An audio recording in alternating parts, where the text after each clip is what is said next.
Hi everyone and welcome back. In this video I will discuss free and appropriate public education and how it applies to non-public schools. I will go over some differences between kids with special needs going to public versus private schools. I will also define physical literacy and offer some research-based suggestions to parents and adapted physical education teachers related to promoting physical literacy.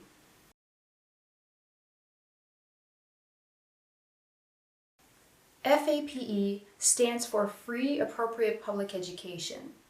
Section 504 of the Rehabilitation Act of 1973 states that no otherwise qualified individual with a disability in the United States shall solely, by reason of her or his disability, be excluded from the participation in, be denied the benefits of, or be subjected to discrimination under any program or activity receiving federal financial assistance. Every student belonging to a public school or state or local institution that receives federal funds is entitled to a free, appropriate education by law, regardless of their disability, including adapted physical education. This means that each student gets their unique needs met in the best way possible, free of charge. An appropriate education means that each student is supported by the school district in whatever ways necessary for them to have equal opportunity to learn, participate in all school activities, and thrive.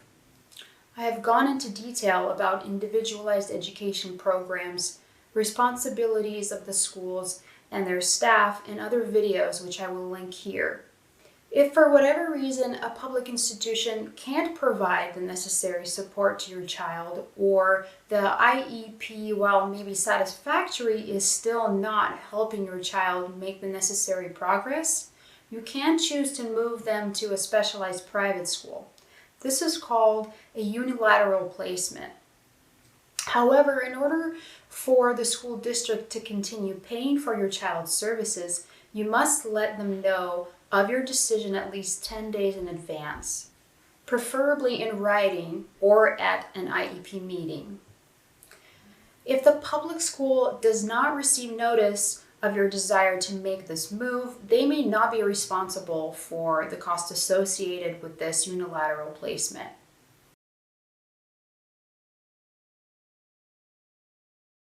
At a private school, a student will receive a service plan, which is similar to an individualized education program, but they tend to be less comprehensive.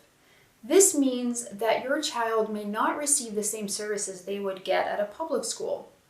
Also, something to note is that the hiring requirements for special education teachers may differ in private schools, particularly military or religious schools, so teacher qualifications may not be the same as what they are at a public school.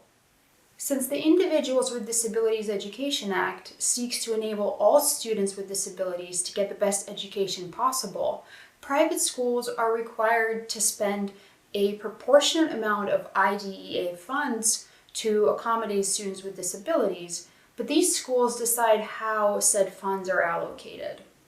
Students enrolled in schools not receiving federal aid are not guaranteed the same services they would otherwise be entitled to at a public institution.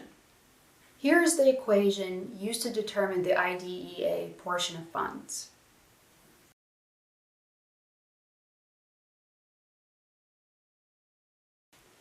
Physical literacy can be defined as our ability and motivation to take advantage of our mobility to make a positive difference in our lives.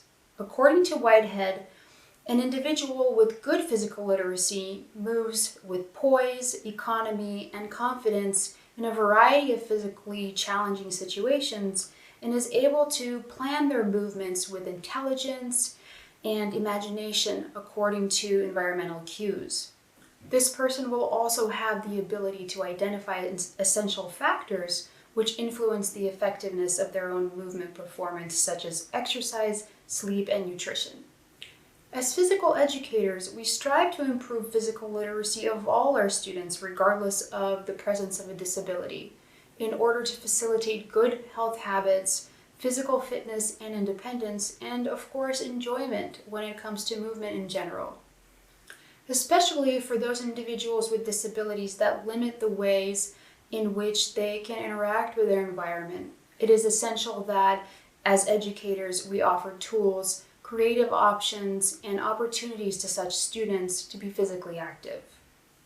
At the end of the day, we help our students discover and learn about themselves through movement. I will link several studies in the description of this video which have based their research on using self-determination theory as a platform for building successful physical education programs. The main focus is creating a program which enhances the student satisfaction with the three basic universal needs: autonomy, competence, and relatedness. We all want to feel like we are good at something, have free will, and can relate and connect with others. Successfully balancing these concepts within your physical education program will lead to positive youth development and identity formation, according to several studies.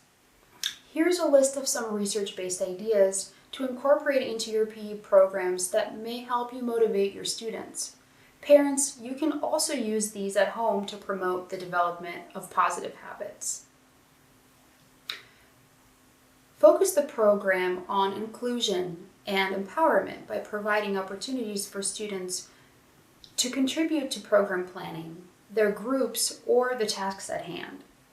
Help facilitate the development of meaningful friendships between peers and also educators and their students.